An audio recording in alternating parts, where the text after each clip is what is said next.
चल के मैं सड़कों पे बैठा पलकों पे, हर दिन चलाता मैं अपनी ही शर्तों पे, ज़ख्मों से बहता लहू पोछा पर्दों से, मलहम लगाती कलम मेरे दर्दों पे, सूखी ज़मी कहती मुझ पे कब बरसोगे, पर मेरा वादा कल मिलने को तरसोगे, देते बिछा मेरे पैरों में मखमल, मैं रोकूं ये कह के जुड़ा अभी हूँ फर्शों से।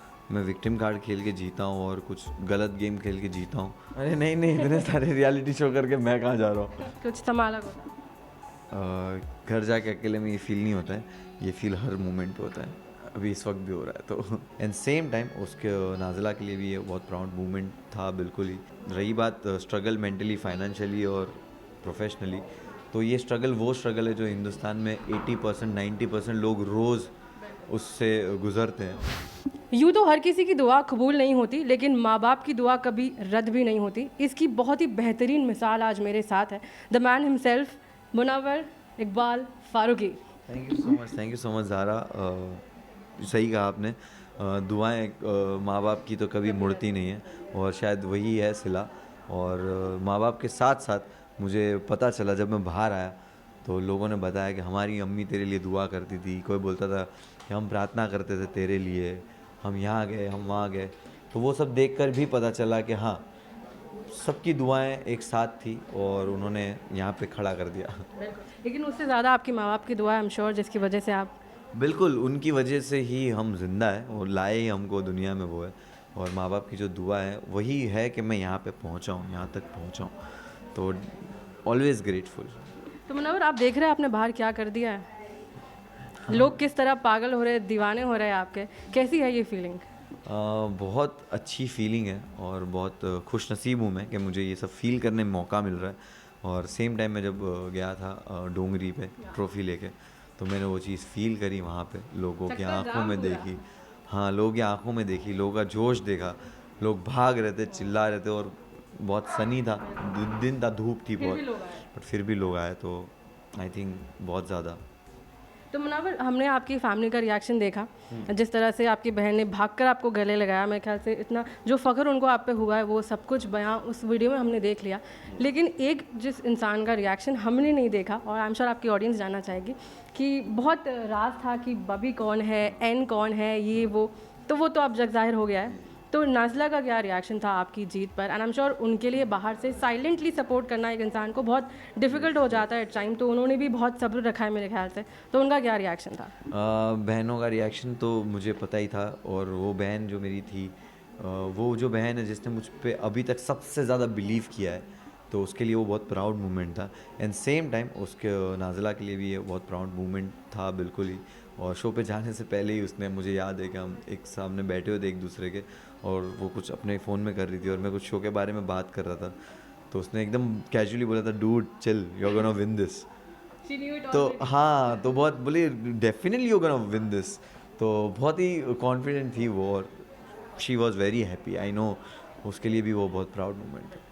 एंड शो में आपने कहा था कि बबी ने अंजलि का आपको वीडियो भी दिखाया था, तो और बहुत फ़नी वे में आपने बोला भी था कि बहुत सारे स्क्रीनशॉट्स के जवाब देने पड़ेंगे, तो ऐसा कुछ हुआ क्या? आप मुंजली पर नाज़िला का क्या रिएक्शन था?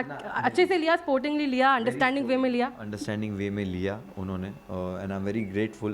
दैट्स द रीज़न हम एक साथ इतने सही चलते हैं कि यही रीज़न है कि अंडरस्टैंडिंग अच्छी है। तो हाँ, उन्होंने बहुत अच्छे से लिया उस चीज़ को। ओके, तो मुनव्वर, आपने लाइफ में बहुत सी स्ट्रगल देखी है, फाइनेंशियली, प्रोफेशनली, मेंटली, हर चीज़ से। उसके बाद जो अब आप जो देख रहे हैं, जो जितना प्यार मिल रहा है, तो ऐसा लग रहा है कि यार ये जितनी आजमाइशें हुई थी उसका सिला आखिरकार मिल गया। बिल्कुल, मैं उसी चीज़ में बिलीव करता हूँ कि अगर कुछ आप पे तकलीफ़ भी आती है तो वो आपकी सज़ा होती है, तो आजमाइश होती है कि इसको पार कर लो, फिर तो मीठा फल है। तो डेफिनेटली मैंने वो हमेशा फ़ील किया है। और रही बात स्ट्रगल मेंटली, फाइनेंशियली और प्रोफेशनली, तो ये स्ट्रगल वो स्ट्रगल है जो हिंदुस्तान में 80% 90% लोग रोज़ उससे गुज़रते हैं। तो मेरा भी वही था, कुछ अलग कहानी नहीं थी, बट अभी यहाँ पे जो पहुँचा हूँ तो उसके लिए मेहनत की है, तो यहाँ पे पहुँच गया हूँ, तो आई एम वेरी ग्रेटफुल। तो चलिए आप तो यहाँ पहुँच गए, लेकिन आपके दोस्त भी बाहर है, साइशा है, अंजलि है, तो फैंस ज़रूर जानना चाहेंगे कि अंजलि से बात हो पाई है आपकी? ऐसी उड़ती उड़ती खबरें हैं कि शायद मंजलि वापस एक म्यूज़िक वीडियो में आ सकता है, तो क्या फैंस को वो ट्रीट देखने मिल सकता है वरना? हम लोग की पार्टी में बात हुई थी और उसके बाद हम लोग की बात इसलिए नहीं हुई क्योंकि सबको पता है मेरी प्रिंस भाई से बात नहीं हुई, मेरा करण भाई से बात नहीं हुई क्योंकि बिज़ी है हर जगह। और डेफिनेटली म्यूज़िक वीडियो पायल के साथ आएगा तो मैं कर लूँगा। आपने लाइव में भी बोला था, लेकिन वो कॉन्सेप्ट अलग होना चाहिए। हाँ, बट वही डिपेंड करता है कि काम कैसा है और क्या है, तो मुझे किसी के साथ भी काम करने में क्यों प्रॉब्लम होगी। और सभी मेरे दोस्त हैं, सबसे मेरा अच्छा ही रिलेशन रहा है। और मुनव्वर, आपने जैसे अपनी मॉम का जिक्र किया था, तो बाकियों का तो नहीं पता, लेकिन मैं रिलेट कर सकती हूँ क्योंकि मैं भी अपनी मॉम को 10 साल पहले खो चुकी हूँ। तो ऐसी कभी कोई चीज़ें होती है या माँ या बाप, किसी एक का भी सर से हाथ हट जाना बहुत बड़ा नुकसान होता है ज़िंदगी का। अब जो आप शोहरत देख रहे हैं, इतना प्यार मिल रहा है, काम है, टचवुड एवरीथिंग, तो कहीं कभी घर जाके ऐसे अकेले बैठ के लगता है कि यार काश वो होते, वो देखते तो कुछ समा अलग होता? घर जाके अकेले में ये फील नहीं होता है, ये फील हर मोमेंट पे होता है, अभी इस वक्त भी हो रहा है तो मैं समझ सकती हूँ। ओके, तो हम थोड़ा माहौल चेंज कर देते हैं। तो ये बताइए, लॉकअप तो चलो शुरुआत है आपकी मुनव्वर, लोग आपको और भी काम करते हुए देखना चाहते हैं, ये जस्ट एक फर्स्ट स्टेप है, आगे बहुत सी चीज़ें हैं शायद लाइंड अप, खतरों का सामना भी करने वाले हैं, बिग बॉस भी मेरे ख्याल से मास्टरमाइंड गिरी चलाने वाले हैं आप, तो क्या कहेंगे? अरे नहीं, इतने सारे रियलिटी शो करके मैं कहाँ जा रहा हूँ, मैं घर भी जाऊँगी नहीं तुम और भेज रहे हो मेरे को 6 महीने के लिए 2 शो पे। लाइनअप बहुत सारी चीज़ें हैं और कौन सी करनी है वो यहाँ पे एक हफ़्ता जब गुजरेगा उसके बाद जब बैठेंगे तब पता चलेगा। तो मुझे डेफिनेटली कोई चीज़ को लेके कंफर्मेशन नहीं है, बट सब अंडर प्रोसेस है, तो आपको तो सबसे पहले पता चलेगा। ओके, लास्टली पायल ने आफ्टर लॉकअप के ग्रैंड फिनाले बहुत कुछ चीज़ें सोशल मीडिया पे पोस्ट की, not so good of course, तो देखा आपने क्या क्या पोस्ट हुआ है? उन्होंने कहा कि विक्टिम कार्ड प्ले करके मुनव्वर जीता है, थोड़ा रिलीजन को भी बीच में लाया गया है, तो आपका मुनव्वर क्या टेक है इस पर? ये उन्हें लगता है, और अगर मैं विक्टिम कार्ड खेल के जीता हूँ और कुछ गलत गेम खेल के जीता हूँ तो आई थिंक जिस प्लेटफॉर्म ने उनको, मतलब वो तो ये बोल रहे कि वो प्लानिंग था, ऐसा कुछ भी मुझे सुनने में आया, उन्होंने कहा है। तो जिस प्लेटफॉर्म ने आपको इतना बड़ा मौका दिया, जिस प्रोडक्शन ने, आप उन पे किसी की तरह का भी इनडायरेक्ट भी इल्ज़ाम नहीं लगाना चाहिए जस्ट बिकॉज आप जीते नहीं, तो उनको ये चीज़ समझनी चाहिए आई थिंक। तो जाते जाते मुनव्वर की जनता के लिए एक शायरी हो जाए, क्योंकि आप हो इंटरव्यू में और शायरी या कुछ ना हो तो फिर फैंस नाराज़ हो जाएंगे मुनव्वर।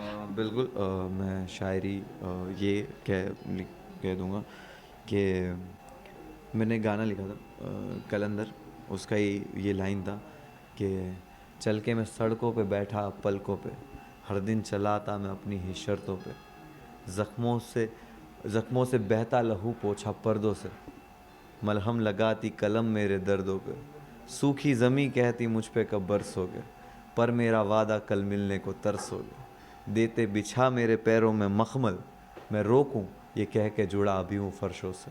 क्या बात है, क्या बात है, इससे बेहतर मेरे ख्याल से क्लोज नहीं हो सकता था। All the very best.